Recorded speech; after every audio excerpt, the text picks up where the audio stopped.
Major সাদিকের wife.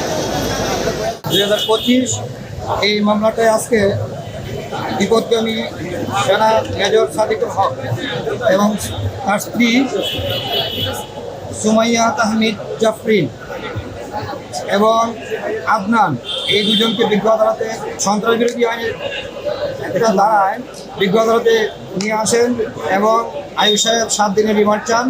বিজ্ঞ আদালত বক্তব্য শুনেন, রাষ্ট্রপক্ষের বক্তব্য শুনেন এবং আসামি পক্ষেও আইনজীবী ছিলেন, ওনাদের জামিন শুনানি শুনেন, রিমান্ড বাতিল আবেদন শুনে বিজ্ঞ আদালত 7 দিনের, আমরা বিজ্ঞ আদালতের 7 দিনের রিমান্ড চাই।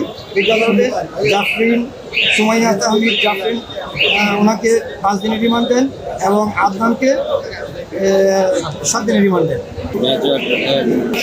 ওয়াইফ সুমাইয়া তাকে 7 দিন রিমান্ড চাওয়া হয়েছে এবং 7 দিন রিমান্ড চাওয়া, আমরা আসামি পক্ষের আইনজীবী হিসাবে রিমান্ড বাতিল সহ আমরা জামিন চেয়েছি। বিজ্ঞ আদালতে আমরা বলেছি যে এই মামলায় তার এজাহারে নাম নেই। মোনালিসা হেভি ফ্লো 15 পিস প্যাকেটের সাথে 8 পিসের একটি প্যাকেট একদম ফ্রি। সাসপেক্টেড আসামি, শুধুমাত্র সন্দেহবশত কারণে এই মামলায় তাকে সম্পৃক্ত করা হয়েছে।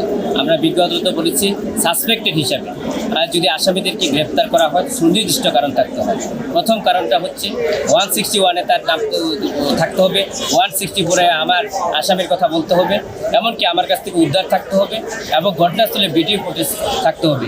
সমস্ত কিছুই প্রসিকিউশন বিজ্ঞ আদালতে দাখিল করতে ব্যর্থ হয়েছে। সুতরাং এইগুলি সুনির্দিষ্ট কারণ ছাড়া কোনো আসামিকে মামলায় সম্পৃক্ত করা যায় না। বিজ্ঞ আদালতের সাবমিশনে আমরা বলেছি যে শুধু খালি মেজরের ওয়াইফ হিসেবে এই কারণেই আমাকে এই মামলায় সম্পৃক্ত করা হয়েছে। হাজবেন্ডের অপরাধের জন্য আমাকে তো সম্পৃক্ত করা যায়, আমরা বিজ্ঞ আদালতে সেটা বলেছি এবং আমরা জামিন চেয়েছি এই কারণেই যে উনি একজন মহিলা। উনি মহামান্য হাইকোর্ট ডিভিশনে স্পষ্ট বলা আছে, যদি মহিলা হয়, শিশু হয়, প্রতিবন্ধী হয় তাহলে সেটা রিমান্ড হতে পারে না এবং সর্বোচ্চ অগ্রাধিকার বিজ্ঞ আদালতের জামিন পাওয়ার হকদার যেটা মহামান্য হাইকোর্টের এর যে আদেশে সেটা রয়েছে। আমরা বিজ্ঞ আদালতে সে দৃষ্টি আকর্ষণ করেছি, কিন্তু বিজ্ঞ আদালত উভয় পক্ষের শুনানি আনতে উনি জামিন নামঞ্জুর করেছেন এবং 5 দিনের রিমান্ড মঞ্জুর করেছেন। এতে আমরা সংক্ষুব্ধ হয়েছি। মেজর সাদিকের ওয়াইফ।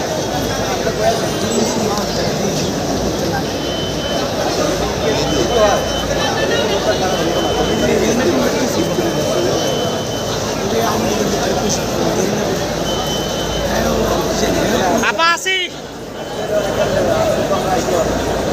পিছনে টাকা নিল না, আমি নিশ্চয়ই যাবো।